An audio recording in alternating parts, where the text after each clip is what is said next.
श्रीहरये नमः श्रीहरये नमः श्रीहरये नमः। आगमिष्यामि ते वक्त्रम् आगमिष्यामि ते वक्त्रम् सत्यं प्रतिशृणोमि ते सत्यं प्रतिशृणोमि ते आगमिष्यामि ते वक्त्रम् आगमिष्यामि ते वक्त्रम् सत्यं प्रतिशृणोमि ते सत्यं प्रतिशृणोमि ते एवमुक्ता हनुमता एवमुक्ता हनुमता सुरसा कामरूपिणी सुरसा कामरूपिणी एवमुक्ता हनुमता एवमुक्ता हनुमता सुरसा कामरूपिणी सुरसा कामरूपिणी आगमिष्यामि ते वक्त्रम् सत्यं प्रतिशृणोमि ते एवमुक्ता हनुमता सुरसा कामरूपिणी अब्रवीनातिवर्त्मे माम् अब्रवीनातिवर्ते माम् कश्चिदेशवरो मम कश्चिदेशवरो मम अब्रवीनातिवर्तेन्माम् अब्रवीनातिवर्तेन्माम् कश्चिदेशवरो मम कश्चिदेशवरो मम तं प्रयान्तं समुद्वीक्ष्य तं प्रयान्तं समुद्वीक्ष्य सुरसा वाक्यमब्रवीत् सुरसा वाक्यमब्रवीत् तं प्रयान्तं समुद्वीक्ष्य तं प्रयान्तं समुद्वीक्ष्य सुरसा वाक्यमब्रवीत् सुरसा वाक्यमब्रवीत् अब्रवीनातिवर्तेन्माम् कश्चिदेशवरो मम तं प्रयान्तं समुद्वीक्ष्य सुरसा वाक्यमब्रवीत् बलं जिज्ञासमाना वै बलं जिज्ञासमाना वै नागमाता हनुमतः नागमाता हनुमतः बलं जिज्ञासमाना वै बलं जिज्ञासमाना वै नागमाता हनुमतः नागमाता हनुमतः प्रविश्य वदनं मेद्य प्रविश्य वदनं मेद्य गन्तव्यं वानरोत्तम गन्तव्यं वानरोत्तम प्रविश्य वदनं मेद्य प्रविश्य वदनं मेद्य गन्तव्यं वानरोत्तम गन्तव्यं वानरोत्तम बलं जिज्ञासमाना वै नागमाता हनुमतः प्रविश्य वदनं मेद्य गन्तव्यं वानरोत्तम वर एष पुरा दत्तो वर एष पुरा दत्तो मम धात्रेति सत्वरा मम दात्रेति सत्वरा वर एष पुरा दत्तो वर एष पुरा दत्तो मम धात्रेति सत्वरा मम दात्रेति सत्वरा व्याधाय वक्त्रं विपुलं व्याधाय वक्त्रं विपुलं स्थिता सा मारुतेः पुरः स्थिता सा मारुते पुरः व्याधाय वक्त्रं विपुलं व्याधाय वक्त्रं विपुलं स्थिता सा मारुतेः पुरः स्थिता सा मारुते पुरः वर एष पुरा दत्तो मम दात्रेति सत्वरा व्याधाय वक्त्रं विपुलं स्थिता सा मारुते पुरः एवमुक्तः सुरसया एवमुक्तः सुरसया क्रुद्धो वानरपुङ्गवः क्रुद्धो वानरपुङ्गवः एवमुक्तः सुरसया एवमुक्तः सुरसया क्रुद्धो वानरपुङ्गवः क्रुद्धो वानरपुङ्गवः अब्रवीत् कुरु वै वक्त्रम् अब्रवीत् कुरु वै वक्त्रम् येन मां विषहिष्यसे येन मां विषहिष्यसे अब्रवीत् कुरु वै वक्त्रम् अब्रवीत् कुरु वै वक्त्रम् येन मां विषहिष्यसे येन मां विषहिष्यसे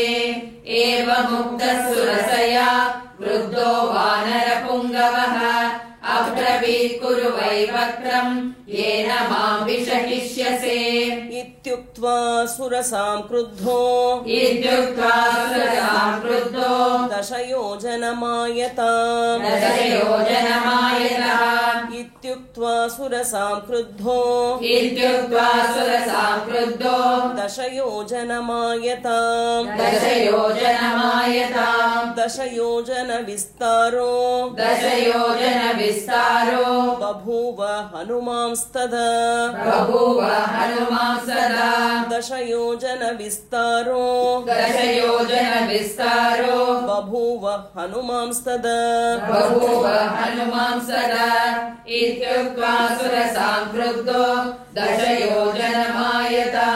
दशयोजनविस्तारो बभूव हनुमांस्तदा तं दृष्ट्वा मेघसङ्काशम् तं दृष्ट्वा मेघसङ्काशम् दशयोजनमायतम् दशयोजनमायतम् तं दृष्ट्वा मेघसङ्काशम् तं दृष्ट्वा मेघसङ्काशम् दशयोजनमायतम् दशयोजनमायतम् चकार सुरसाप्यास्यम् चकार सुरसाप्यास्यम् विंशद्योजनमायतम् विंशद्योजनमायतम् चकार सुरसाप्यास्यम् चकार सुरसाप्यास्यम् विंशद्योजनमायतम् विंशद्योजनमायतम्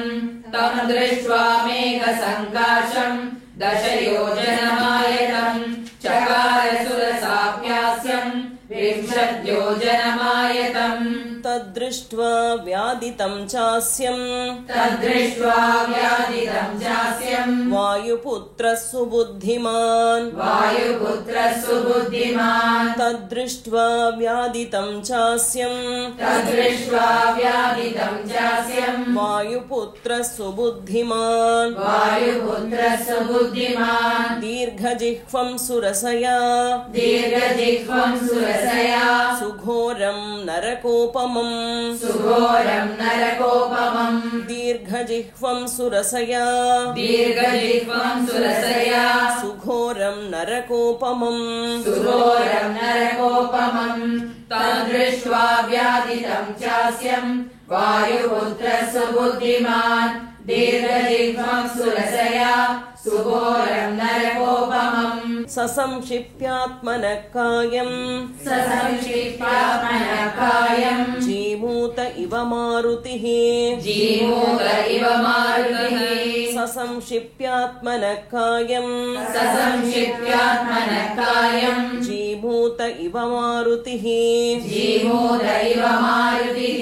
तस्मिन् मुहूर्ते हनुमान् तस्मिन् मुहूर्ते हनुमान् बभूवाङ्गुष्ठमात्रकः बभूवाङ्गुष्ठमात्रकः तस्मिन् मुहूर्ते हनुमान् तस्मिन् मुहूर्ते हनुमान् बभूवाङ्गुष्ठमात्रकः बभूवाङ्गुष्ठमात्रकः ससंक्षिप्यात्मनः कायम् जीमूत इव मारुतिः तस्मिन् मुहूर्ते हनुमान् बभूवाङ्गुष्ठमात्रकः सोऽभिपत्याशु तद्वक्त्रम् सोऽभिपत्याशु तद्वक्त्रम् निष्पत्य च महाजवः निष्पत्य च महाजवः सोऽभिपत्याशु तद्वक्त्रम् सोऽभिपत्याशु तद्वक्त्रम् निष्पत्य च महाजवः निष्पत्य च महाजवः अन्तरिक्षे स्थितः श्रीमान् अन्तरिक्षे स्थितः श्रीमान् इदं वचनमब्रवीत् इदं वचनमब्रवीत् अन्तरिक्षे स्थितः श्रीमान् अन्तरिक्षे स्थितः श्रीमान् इदं वचनमब्रवीत् इदं वचनमब्रवीत् सोऽभिपत्याशु तद्वक्त्रम् निष्पत्य च महाजवः अन्तरिक्षे स्थितः श्रीमान् इदं वचनमब्रवीत् प्रविष्टोऽस्मि हि ते वक्त्रम् प्रविष्टोऽस्मि हि ते वक्त्रम् दाक्षायणि नमोऽस्तु ते दाक्षायणि नमोऽस्तु ते प्रविष्टोऽस्मि हि ते वक्त्रम् प्रविष्टोऽस्मि हि ते वक्त्रम् दाक्षायणि नमोऽस्तु ते दाक्षायणि नमोऽस्तु ते गमिष्ये यत्र वैदेही गमिष्ये यत्र वैदेही सत्यश्चासीद्वरस्तव सत्यश्चासीद्वरस्तव गमिष्ये यत्र वैदेही गमिष्ये यत्र वैदेही सत्यश्चासीद्वरस्तव सत्यश्चासीद्वरस्तव प्रविष्टोऽस्मि ते वक्त्रम् दाक्षायणि नमोऽस्तु ते गमिष्ये यत्र वैदेही सत्यश्चासीद्वरस्तव तं दृष्ट्वा वदनान्मुक्तम् तं दृष्ट्वा वदनान्मुक्तम् चन्द्रं राहुमुखादिव चन्द्रम् राहुमुखादिव तं दृष्ट्वा वदनान्मुक्तम् तं दृष्ट्वा वदनान्मुक्तम् चन्द्रं राहुमुखादिव चन्द्रम् राहुमुखादिव अब्रवीत् सुरसा देवी अब्रवीत् सुरसा देवी स्वेन रूपेण वानरम् स्वेन रूपेण वानरम् अब्रवीत् सुरसा देवी अब्रवीत् सुरसा देवी स्वेन रूपेण वानरम् स्वेन रूपेण वानरम् तं दृष्ट्वा वदनान्मुक्तम् चन्द्रम् राहुमुखादिव अब्रवीत् सुरसा देवी स्वेन रूपेण वानरम् अर्थसिद्ध्यै हरिश्रेष्ठ अर्थसिद्धे हरिश्रेष्ठ गच्छ सौम्य यथा सुखम् गच्छ सौम्य यथा सुखम् अर्थसिद्ध्यै हरिश्रेष्ठ अर्थसिद्धे हरिश्रेष्ठ गच्छ सौम्य यथा सुखम् गच्छ सौम्य यथा सुखम् समानयस्व वैदेहीं समानयस्व वैदेही राघवेण महात्मना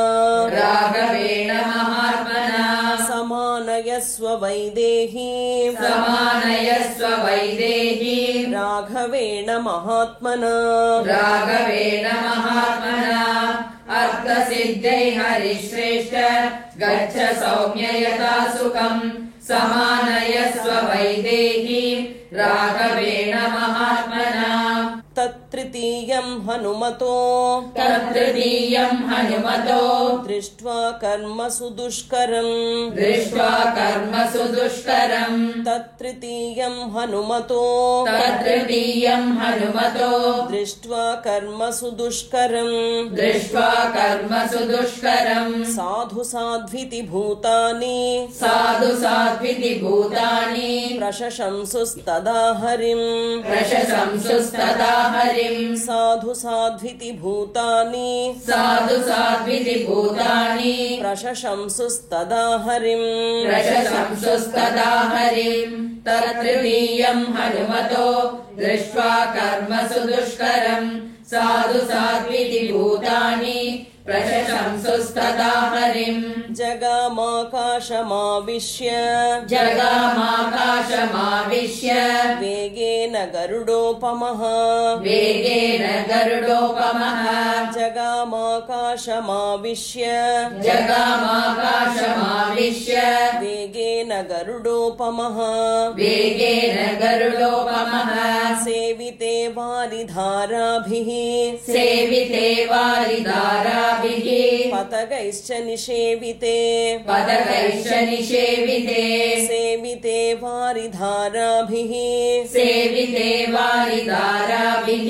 पतगैश्च निषेविते पदकैश्च निषेविते जगामाकाशमाविश्य वेगेन गरुडोपमः सेविते वारिधाराभिः पदकैश्च निषेविते चरिते कैशिकाचार्यैः चरिते कैशिकाचार्यैः ऐरावत निषेविते ऐरावत निषेविते चरिते कैशिकाचार्यैः चरिते कैशिकाचार्यैः ऐरावत निषेविते ऐरावत निषेविते सिंहकुञ्जर शार्दूल सिंहकुञ्जर शार्दूल पतगोरगवाहनैः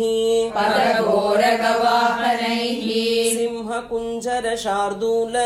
सिंहकुञ्जर शार्दूल पतगोरगवाहनैः पतघोरगवाहनैः चरिते कैशिकाचार्यैः ऐरावत निषेविते सिंहकुञ्जर शार्दूल पतघोरगवाहनैः विमानैः सम्पतद्भिश्च विमानैः सम्पदद्भिश्च विमलैः समलङ्कृते विमलैः समलङ्कृते विमानैः सम्पतद्भिश्च विमानैः सम्पदद्भिश्च विमलैः समलङ्कृते विमलैः समलङ्कृते वज्राशनि समाघातैः वज्राशनि समाघातैः पावकैरुपशोभिते पावकैरुपशोभिते वज्राशनि समाघातैः वज्राशनि समाघातैः पावकैरुपशोभिते पावकैरुपशोभिते विमानैः सम्पतद्भिश्च विमलैः समलङ्कृते वज्राशनि समाघातैः पावकैरुपशोभिते कृतपुण्यैर्महाभागैः कृतपुण्यैर्महाभागैः स्वर्गजिद्भिरलङ्कृते स्वर्गजिद्विरलङ्कृते कृतपुण्यैर्महाभागैः कृतपुण्यैर्महाभागैः स्वर्गजिद्भिरलङ्कृते स्वर्गजिद्विरलङ्कृते वहता हव्यमत्यर्थम् वहता हव्यमत्यर्थम् सेविते चित्रभानुना सेविते चित्रभानुना वहता हव्यमत्यर्थम् वहता हव्यमत्यर्थम् सेविते चित्रभानुना सेविते चित्रभानुना कृतपुण्यैर्महाभागैः स्वर्गजिद्विरलङ्कृते वहता हव्यमत्यर्थम् सेविते चित्रभानुना ग्रहनक्षत्रचन्द्रार्क ग्रहनक्षत्रचन्द्रार्क तारागणविभूषिते तारागणविभूषिते ग्रहनक्षत्रचन्द्रार्क ग्रहनक्षत्रचन्द्रार्क तारागणविभूषिते तारागणविभूषिते महर्षिगणगन्धर्व महर्षिगणगन्धर्व नागयक्षसमाकुले नागयक्षसमाकुले महर्षिगणगन्धर्व महर्षिगणगन्धर्व नागयक्षसमाकुले नागयक्षसमाकुले ग्रहनक्षत्रचन्द्रार्क तारागणविभूषिते महर्षिगणगन्धर्व नागयक्षसमाकुले विविक्ते विमले विश्वे विविक्ते विमले विश्वे विश्वावसुनिषेविते विश्वावसुनिषेविते विविक्ते विमले विश्वे विविक्ते विमले विश्वे विश्वावसुनिषेविते विश्वावसुनिषेविते देवराजगजाक्रान्ते देवराजगजाक्रान्ते चन्द्रसूर्यपथे शिवे चन्द्रसूर्यपते शिवे देवराजगजाक्रान्ते देवराजगजाक्रान्ते चन्द्रसूर्यपथे शिवे चन्द्रसूर्यपते शिवे विविक्ते विमले विश्वे विश्वावसुनिषेविते देवराजगजाक्रान्ते चन्द्रसूर्यपते शिवे विताने जीवलोकस्य विधाने जीवलोकस्य वितते ब्रह्मनिर्मिते वितते ब्रह्मनिर्मिते विताने जीवलोकस्य विधाने जीवलोकस्य वितते ब्रह्मनिर्मिते वितते ब्रह्मनिर्मिते बहुशः सेविते वीरैः बहुशः सेविते वीरैः विद्याधरगणैर्वरैः विद्याधरगणैर्वरैः बहुशः सेविते वीरैः बहुशः सेविते वीरैः विद्याधरगणैर्वरैः विद्याधरगणैर्वरैः विधाने जीवलोकस्य विदते ब्रह्मनिर्मिते बहुशः सेविते वीरैः विद्याधरगणैर्वरैः जगामवायुमार्गे च जगामवायुमार्गे च गरुत्मानिव मारुतिः गरुत्मानिव मारुतिः जगामवायुमार्गे च जगामवायुमार्गे च गरुत्मानिव मारुतिः गरुत्मानिव मारुतिः हनुमान् मेघ मेघजालानि हनुमान् मेघजालानि प्रकर्षन् मारुतो यथा प्रकर्षन् मारुतो यथा हनुमान् मेघजालानि हनुमान् मेघजालानि प्रकर्षन् मारुतो यथा प्रकर्षन् मारुतो यथा जगाम वायुमार्गे च गरुत्मानिव मारुतिः हनुमान् मेघजालानि प्रकर्षन् मारुतो यथा कालागरुसवर्णानि कालागरुसवर्णानि रक्तपीतसितानि च रक्तपीतसितानि च कालागरुसवर्णानि कालागरुसवर्णानि रक्तपीतसितानि च रक्तपीतसितानि च कपिना कृष्यमाणानि कपिना कृष्यमाणानि महाभ्राणी चकाशिरे महाभ्राणी चकाशिरे कपिना कृष्यमाणानि कपिना कृष्यमाणानि महाभ्राणी चकाशिरे महाभ्राणी चकाशिरे कालागरुसवर्णानि रक्तपीतसितानि च कपिना कृष्यमाणानि महाभ्राणी चकाशिरे प्रविशन्नभ्रजालानि प्रविशन्नभ्रजालानि निष्पतंश्च पुनः पुनः निष्पतंश्च पुनः पुनः प्रविशन्नभ्रजालानि प्रविशन्नभ्रजालानि निष्पतंश्च पुनः पुनः निष्पतंश्च पुनः पुनः प्रावृषीन्दुरिवा भाति प्रावृषीन्दुरिवा भाति निष्पतन् प्रविशंस्तदा निष्पतन् प्रविशंसदा प्रावृषीन्दुरिवा भाति प्रावृषीन्दुरिवा भाति निष्पतन् प्रविशंस्तदा निष्पतन् प्रविशंसदा प्रविशन्नभ्रजालानि निष्पतंश्च पुनः पुनः प्रावृषीन्दुरिवा भाति निष्पतन् प्रविशंसदा प्रदृश्यमानः सर्वत्र प्रदृश्यमानः सर्वत्र हनुमान् मारुतात्मजः हनुमान् मारुतात्मजः प्रदृश्यमानः सर्वत्र प्रदृश्यमानः सर्वत्र हनुमान् मारुतात्मजः हनुमान् मारुतात्मजः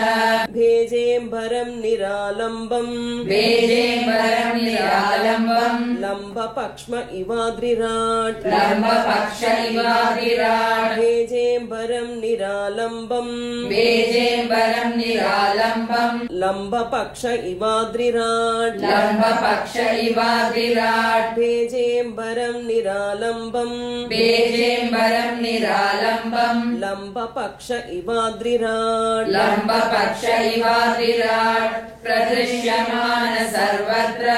हनुमान् मारुतात्मजः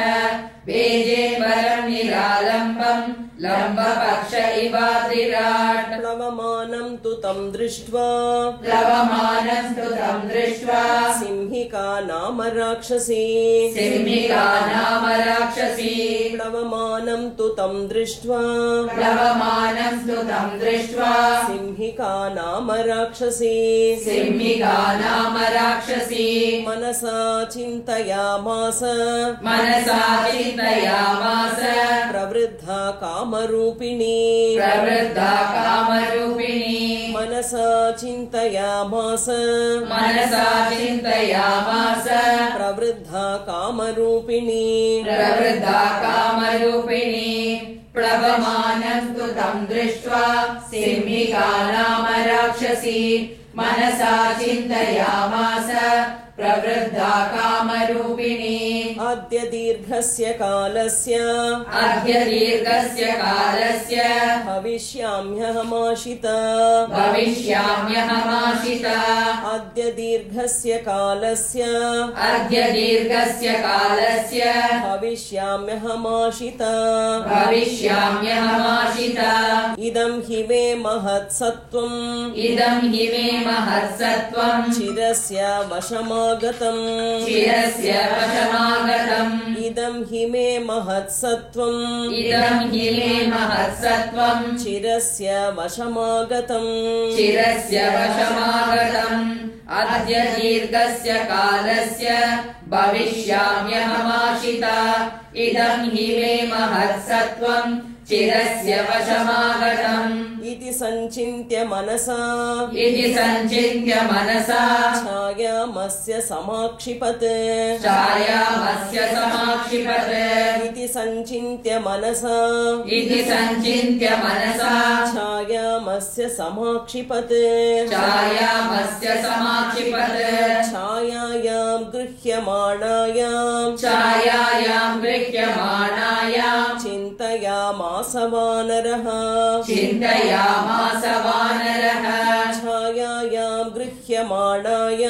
छायायां गृह्यमाणायां चिन्तयामास वानरः इति सञ्चिन्त्य मनसा छायामस्य समाक्षिपत् छायायां गृह्यमाणायां चिन्तयामास वानरः समाक्षिप्तोऽस्मि सहसा पङ्गुकृतपराक्रमः समाक्षिप्तोऽस्मि सहसा पङ्गुकृतपराक्रमः प्रतिलोभेन वातेन महानौरिव सागरे प्रतिलोमेन वातेन महानौरिव सागरे समाक्षिप्तोऽस्मि सहसा पङ्गुकृतपराक्रमः प्रतिलोमेन वातेन महानौरिव सागरे तिर्यगूर्ध्वमधश्चैव वीक्षमाणस्ततः कपिः तिर्यगूर्ध्वमधश्चैव वीक्षमाणस्ततः कपिः ददर्श समहत्सत्त्वम् उत्थितं लवणाम्भसः ददर्श समहत्सत्त्वम् उत्थितं लवणाम्भसः तिर्यगूर्ध्वमधश्चैव वीक्षमाणस्ततः कपिः ददर्श समहत्सत्त्वम् उत्थितं लवणाम्भसः